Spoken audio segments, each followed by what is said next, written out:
Welcome to the Brand Boss Show, empowering you to rock your brand like a boss. This show exists to share all the tools, tips, and secrets you need to maximize the impact of your brand. Welcome back, Brand Bosses. This week, I am very excited and honored to be joined by my guest, Neal. I'll let him introduce himself in a minute, but how I want to introduce him to you is I actually connected with Drew a few weeks ago through one of my mentors, and he was sharing on something on a Facebook Live that one of my mentors was doing, and he used this phrase, dignifying others with value. And that phrase just really came alive inside of me, and I feel like it's such a powerful component of the branding conversation. And so, Drew, I'm so honored and so grateful to have you joining us today. Hi there, Rachel. Just honored to be here with you. Thanks for asking me to be a part, and this will be a great conversation. Absolutely. So, for anybody who is not familiar with you, you want to share a little bit about your background? Yeah, certainly. Well, I am born in the Midwest, living in Detroit now. I've been married for almost 18 years. Number 5 is on Woohoo! the way. So, Midwestern family values, we're going for it. We have our own basketball team almost, so we feel pretty good about that. And my wife and I love basketball, but so we just have really enjoyed being in the Midwest, and Detroit is got this really great story right now, being the comeback city, and so we're kind of a part of that. My wife and I are entrepreneurial, and so we have multiple businesses that we run, multiple streams of income, and I'm involved in real estate, and then I do a lot of consulting and the organizational leadership, change management type of a space, and I solve a lot of people problems. So, you know powerful organizations are run by powerful people who know what they're doing together. So how do we connect? How do we relate and really pull off some powerful outcomes? So I really love helping leaders grow by discovering wise and innovative solutions for their greatest challenge. And so I hover in that space in the consulting, and been working in multiple industries. I've worked in real estate, financial services, fashion, you name it, all kinds of small, just tech startups and different things. Anybody who's looking to get started and build a powerful team, or a business that's pivoting and really wanting to realize its potential in a new season of taking risk, I'm the guy who usually shows up. So it's super fun. That's awesome. Yeah, I know a space that you're particularly strong in is this idea of transition. And that's something that you're actually walking me and our company through as we go through this rebrand. So I'm definitely getting a lot of wise and innovative solutions to our biggest challenges. So thank you for that. Come on. Well, that's great. I always like to say that everyone is always in transition, and the level of stress or pressure we feel from that transition is connected to how many different categories in our life we're in transition on at any given moment. And I think you can kind of deduce most of our lives in the category of who we are, why we exist, what we're doing, and then how we're going to do it. And in those 4 quadrants, kind of create a cycle of transition that, you know, and so when you have an upgrade and understanding really who you are and what problem you solve, and then the mechanisms or the vehicles you want to communicate that through, and you get a new understanding or a new idea in one of those categories, it kind of creates this domino effect, which is exciting because you find out what problem you solve and it pivots your business on how you do business. And then of course that changes the strategy, or what business you're in might change, which involves obviously a strategy change. And so it's just exciting because I really enjoy helping people be authentic to who they are, and not just work in their business, but work on a business that they're not a slave to, but it's serving ultimately their purpose. And so I do a lot of development with leaders and entrepreneurs mostly, who are really trying to find that convergence of where what they love to do, what they're good at doing, and what someone will pay them to do can all come together. And Rachel, I don't know how many people you've met in the branding space, but man, I find so many people are, feel like that they're chasing their business, and their business should be chasing them. And I Absolutely. believe purpose, self-actualization, Maslow, put it as that, but I like to say purpose is a higher level of thinking, and it's a higher need base. And when we have that defined, it allows for these other more, uh, these other needs, physical needs and emotional needs and financial needs, all those things kind of come in line behind that. So we're all in transition, being upgraded, and one of those four areas. And so I like helping to create definition for what that looks like. One of the things that I love about your approach to this too, Drew, and this is a little side note from the dignifying others with value, which we'll get back to in a minute, but there's this phrase that you have about the impact that we get to make in the world and this idea of purpose. And, when it comes to business, so many times I think that we assume that we know the problem that needs to be solved, but there's something far deeper at play. And so, can you speak to that for a minute? That this isn't just, the approach that you take that I just am learning so much from, and the wisdom that you carry is just so much deeper than, okay, this customer has this problem, so I'm going to go solve it. It's really a much deeper conversation. Can you dive into that for a minute? Yeah, so I think you're talking about solutionary, right? Is that Yeah, in that whole space? So yeah, I really think that um, I think that family is up for redefinition right now culturally. And because family's up for redefinition, we are actually demanding that we have a stronger family type experience in every facet of our life, and not just when I'm at my home with the DNA that I share with another individual. And so, we have this phrase now called framly, or friends and true. family, It's and so we see true. it. I think Sprint, had a commercial about that, the family deal where you didn't just have to be now blood relationship to get them on your cell phone package. You could bring a friend on there too. And so we've been redefining that, and what it's doing is, in the entrepreneur space specifically, is it's placing a demand on social and emotional intelligence to increase. And so we need to become more, business is becoming more socially responsible and more emotionally available. And it's really becoming a major disruptor in the market right now, because it's demanding that the functional priority is still there, but our relational capacity is increasing.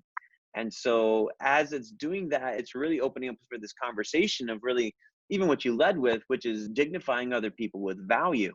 And so we're not just having to learn how to dignify our neighbor with value, or our brother or our sister or our classmate. We think about that oftentimes in our childhood, but we're actually needing to figure out how to dignify our employees with value. We're needing to figure out how to dignify our customers with value. We're having to figure out how to dignify our boss with value that we disagree with right now, because all people are valuable. And so while we may not have chemistry with every individual, we do have to find a way to see people's value despite the chemistry that's there or not there, and understand how to really be willing in these environments that we work in to kind of adopt this idea that we're more powerful together than we are apart. And so this isn't really like collectivism necessarily, because I still think that there is a need for individualism. We need boundaries in that space.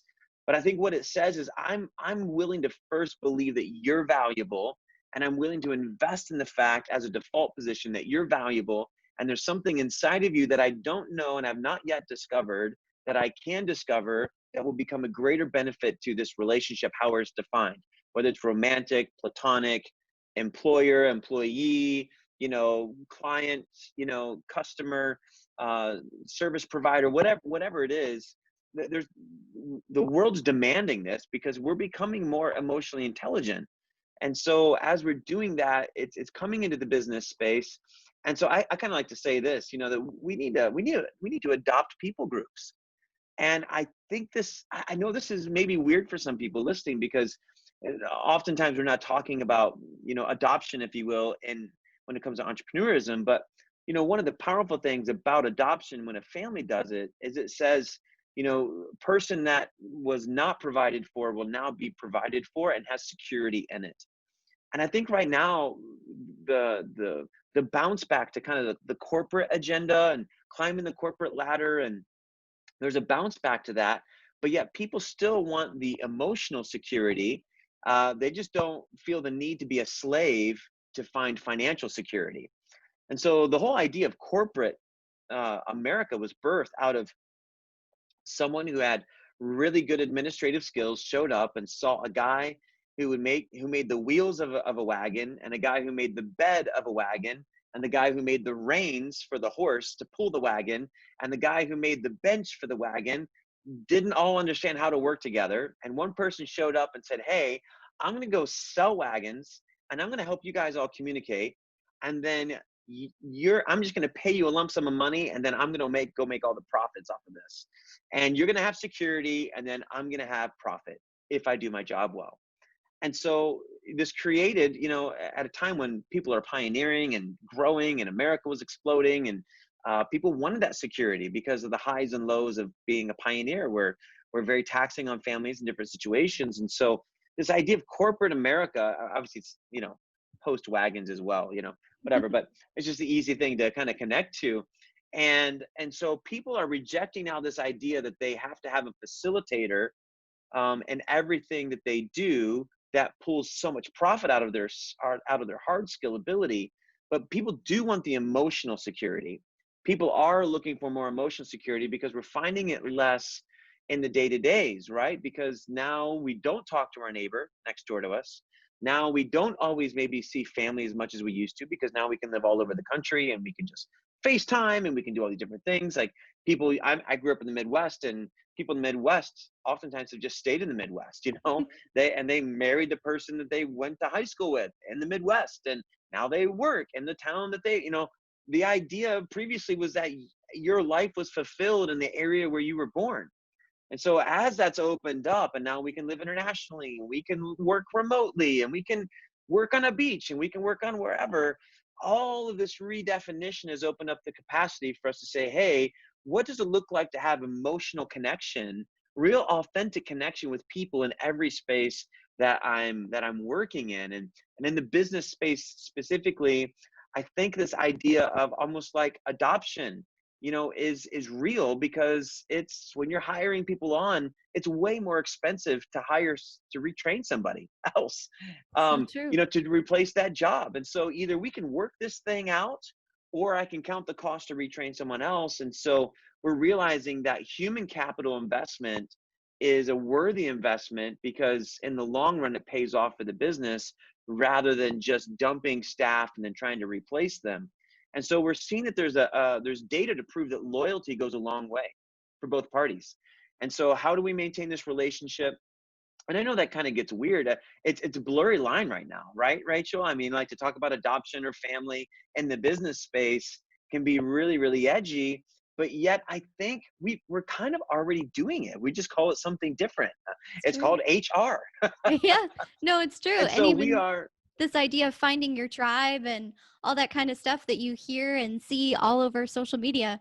When you say the word adoption, you're already speaking my language, because you know the story of my niece and how precious that is to me. And so I think that's a really good point that you're bringing up, that we in some ways have become a very scattered society, that there isn't that same sense, like you were talking about in the Midwest. You grow up in the Midwest, you marry in the Midwest, you do business in the Midwest, all that kind of stuff from your background.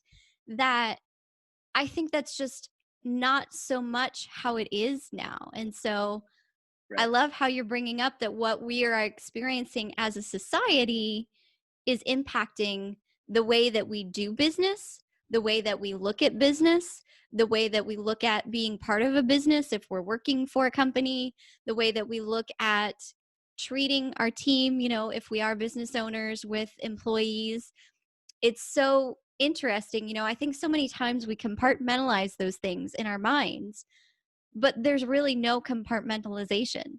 That what we are experiencing emotionally, what we are experiencing in society, is very, very much changing the game and impacting the way that we approach every area of life. And I think that's something that sometimes business owners forget or take for granted. And yet this whole idea of adopting a people group is so, so powerful. And not only is it a powerful approach, but it has a powerful impact as well. So keep going. Just wanted to jump in there. Yeah, of course. So I think it really is opening up this opportunity for us to, define the relationship a little higher, in the sense of, employee, I don't just need you to, there's plenty of functional relationships out there, and there's still plenty of relationships where, hey, you do the job, I'll pay you the check, let's go, let's do this.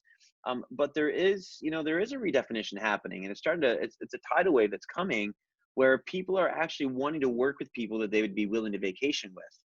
And so as small business increases, you're getting more people who are becoming self-responsible to be able to choose who they work with.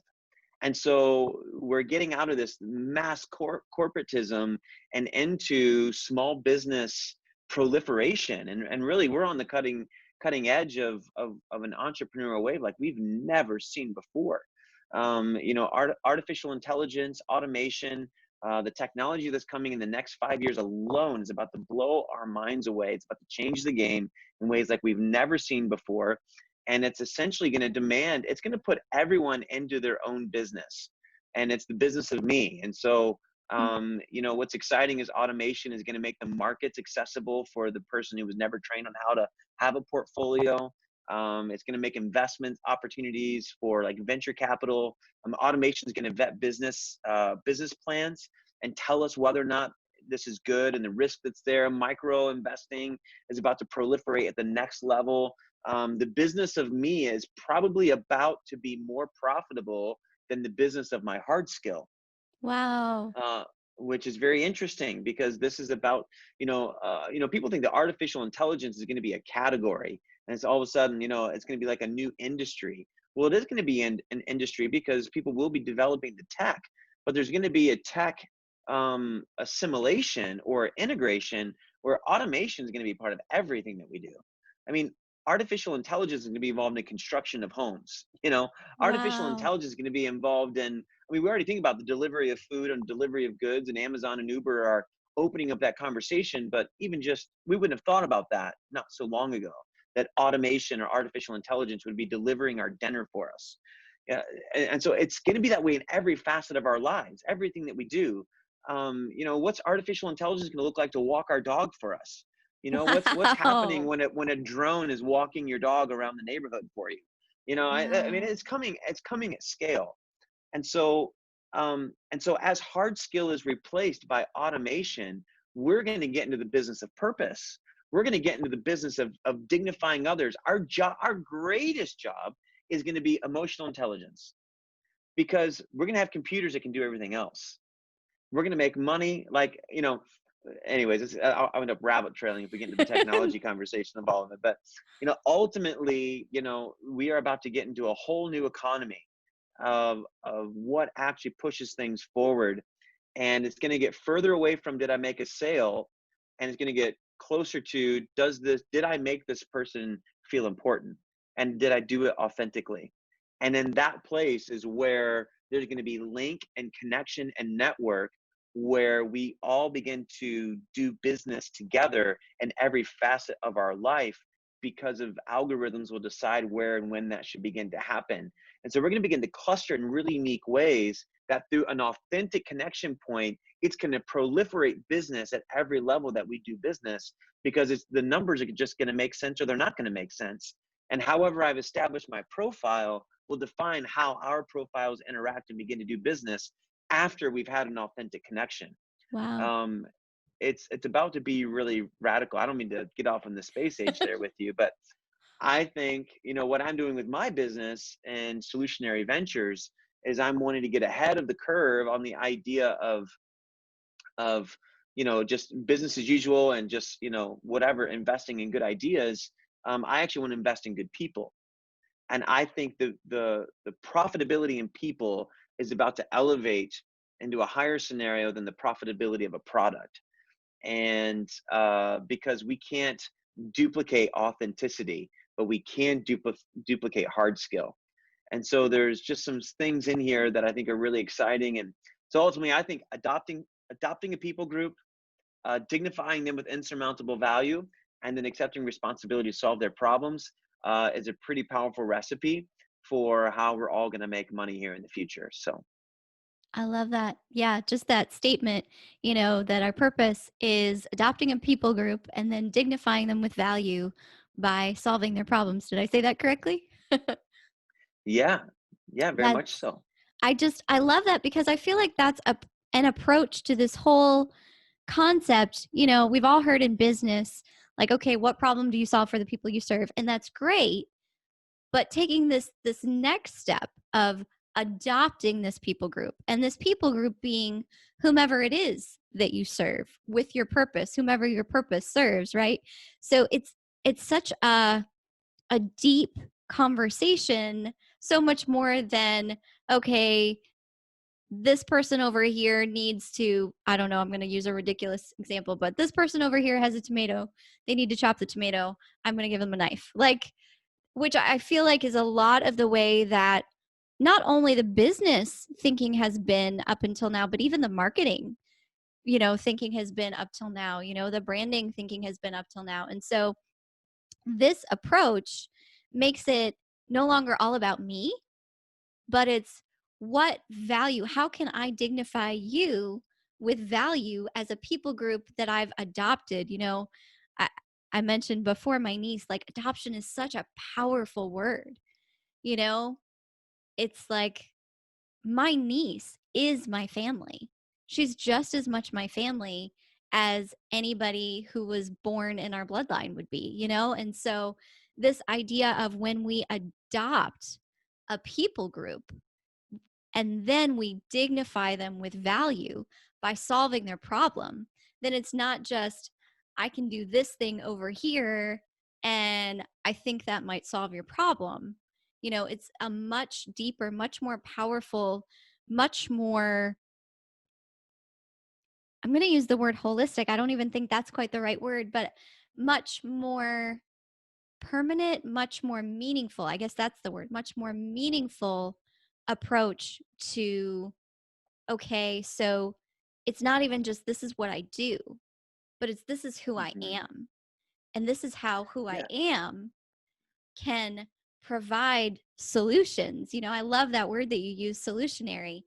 Can provide, Hmm. can show up where you live, not where Hmm. I think you should be, can show up where you live, where you are, the situations you're dealing with right now, and provide solutions that are truly going to help right where you are and dignifying you with value throughout that process.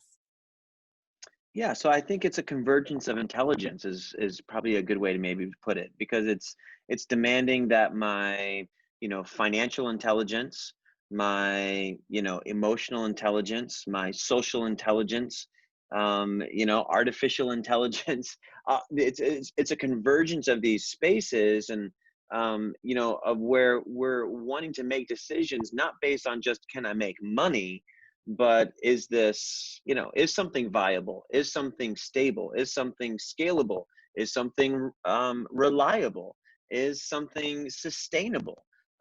These are different levels of intelligence that are all converging right now, that's demanding us to ask higher questions, not just does this make money, but does it do right by the people that I've made money from.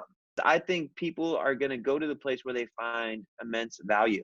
One of the things that Apple did that was so revolutionary was, and people thought it was, that it would kill them, was that they locked in their ecosystem uh, for for no one else to be able to basically make parts for them, or you can bolt on parts afterwards. The aftermarket idea, build your own computer idea, they eliminated that.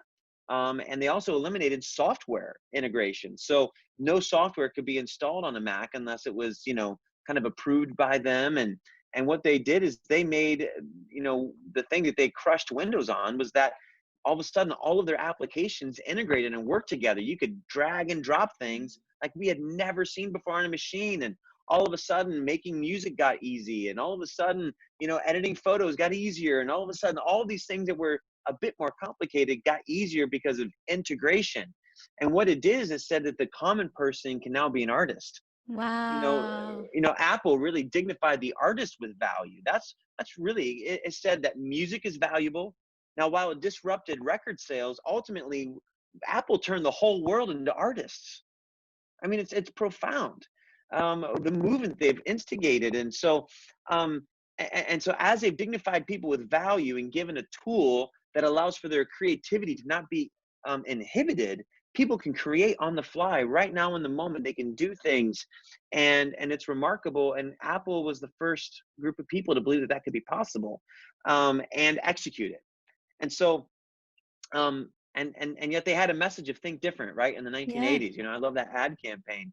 They were thinking this way before anybody else was, and it's why they got to the place where they, were at to innovate with the devices they've created and so on and so forth. So, but now everyone's thinking about this. We all think about brand. We're all thinking about how to disrupt the market and how to be a player and how to, and ultimately to dignify other people with value. And so the value proposition is changing the market. It's the new disruptor at scale, and it's really exciting. That is such a powerful example that you brought up in terms of Apple dignifying the artist. Of course, that resonates with me as an artist, but this idea of saying to the people, you are an artist, really it's putting the power in your hands to create.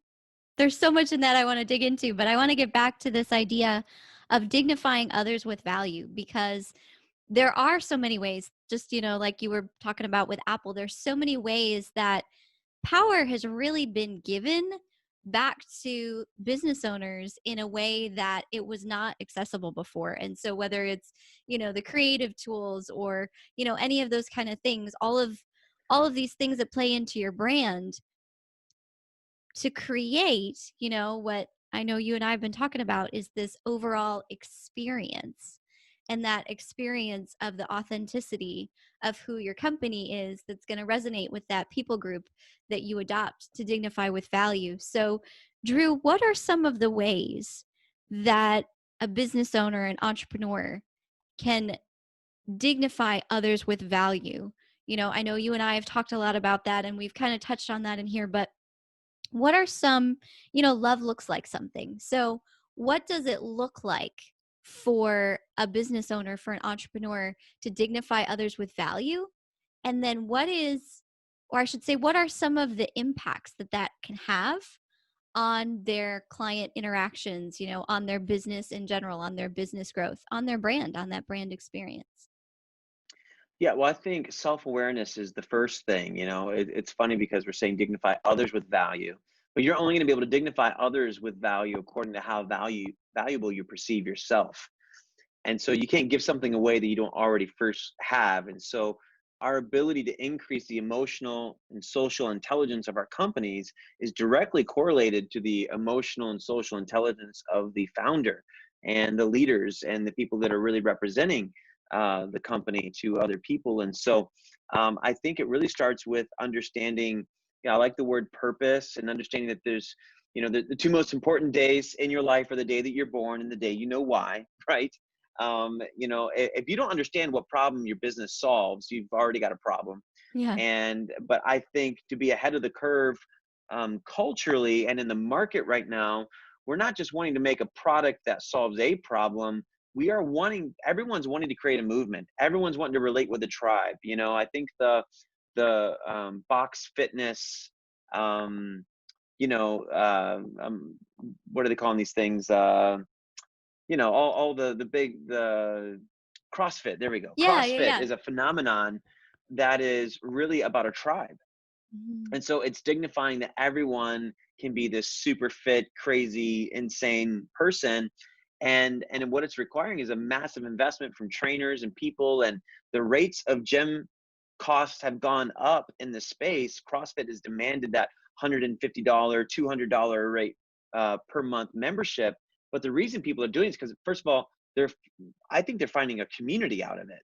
And Wow. so their name is on the board. They're all relating. They all have very defined goals that they're going for in the programs. And so there's kind of like we're all in this together. And then it's driving results as well. So you're getting community and you're getting results. And so it's happening because there's a trainer who's passionate to want to start something where they help other people get the same results they had. And so it starts with someone understanding their purpose. And whether these trainers realize it or not, they have language for it or not, their purpose is to help other people maintain physical health and overcome the mental gymnastics of their of whatever roadblock is keeping the person unhealthy. Why are we overweight, or why are we overeating, or why do we have this behavior or that behavior, or what are the challenges of these certain disorders that are in play with all these different types? I mean, I don't know anything about this space, so I'm going to act like I'm an expert, but all these are the questions and the things Yeah. that these trainers are going after. They are motivated with a cause, not just to make money, because, trading time for money is not always a great thing, and it's not always a scalable business. And yet these people are doing it because they're passionate and want to help somebody. And so what I love about this is that you have someone who's had an opportunity to solve a problem in their own life that's now becoming a solution for someone else. And so you're dignifying someone else with value by making your time available for them. Even though there's a financial exchange in it, it's saying, hey, I want to make my specialty available specifically for you because I know who you are. I've been where you've been at. And, there's a reason you're not progressing, and I can give you tips and steps and education and offer services to you that are going to actually help you grow, help you solve this problem in your life. And we're leading, in some of these scenarios, we're leading with this kind of community piece. I think hashtags are communities. Wow. If you go on Instagram and you follow a hashtag, there's a whole tribe of people who are following specific hashtags because they identify with a lifestyle, not really with a product. And isn't it funny that Nike doesn't sell shoes? It sells courage. Wow. That's so good. Yeah. Nike's in the courage business. They're not in the shoe business. They sell courage. Just do it. you know and so none of their commercials are showing the specs of their shoes. They're not telling you what kind of rubber's on the bottom of them. They're not selling you on the premium leather of their shoes. They're not selling you on how high the shoe is. They're selling you on courage. And because they believe, they understand the power of brand is about people relating with one another, and and and the products supporting the idea that I'm a part of a tribe. And Apple obviously did the same thing. We could talk about the same thing there. And so dignifying others with value is saying, hey, I'm willing to create a product that serves the interest of your growth and your lifestyle increasing in the way that you think is necessary or beneficial. And so doing that requires us to take a risk. It requires us to sell out and say, hey, here's a people group that I really want to go after, who I feel like I connect with, who I relate with, and oftentimes, it's central. And I believe we're able to find value in people who are needing to overcome in the ways that we've also overcome.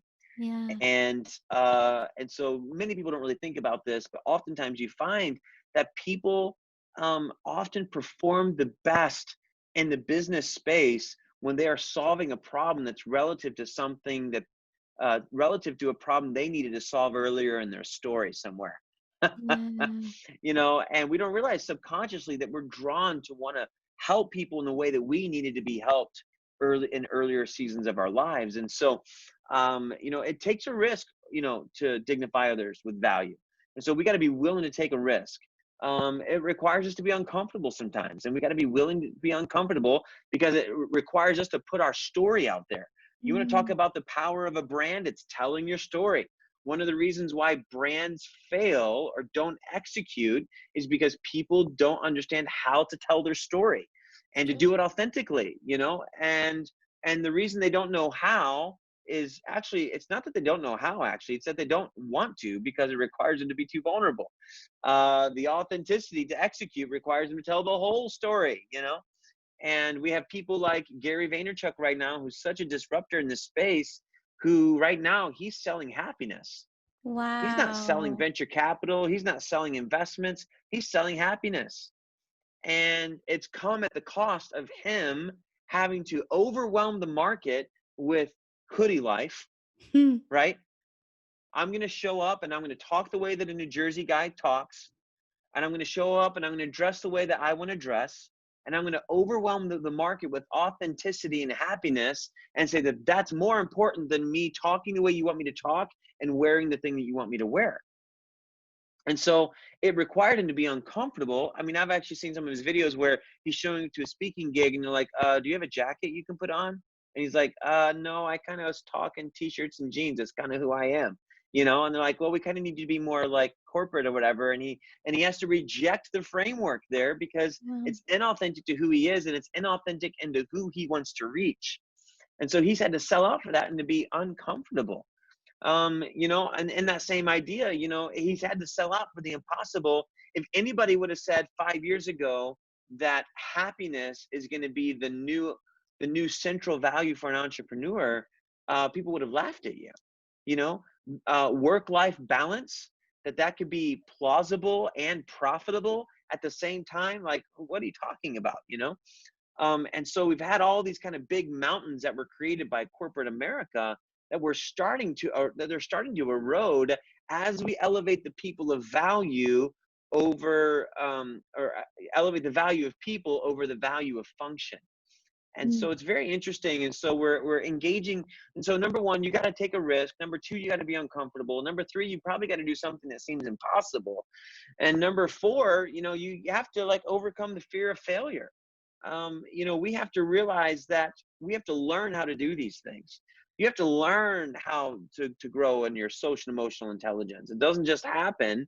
Now we're being handed it more in our daily lives. And, you know, because it used to be you only grew in this way from your mother and your father. And so as families get redefined and we have single parent homes and different things like that, and unique family scenarios, the whole world is realizing that we all got to play a role in helping people grow.